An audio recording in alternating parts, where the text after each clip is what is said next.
Hello everyone, alas 12 na and naka-order sa Shopee giant glass tumbler with handle. Pyrex glass tumbler ni siya and ibutang na nako ang link sa mga gusto mo order. Nani siya straw ha pero wala lang nako gigamit. Sharing also my lunch. Nagpa-maxim lang ni from 7-Eleven. Crunch time chicken, super big chicken for only 89 pesos. Then nag-city coffee pod ko, Hershey's hot chocolate na lami kaayo. Perfect sa lami sa bang ilang gravy. I-try ninyo ni sa 7-Eleven crunch time chicken. Barato lang siya and lami. Let's kaon na. Nya after kaon, lunch break chismisa na walay kaumanan.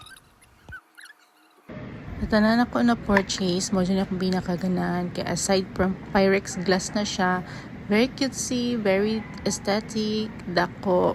O di mo kailangan magtindog-tindog para mukhag tubig, para mag-refill. This is Bonbox 900ml glass from Shopee, Happy Cup. If nagustuhan nimo, click lang the link. Bye everyone!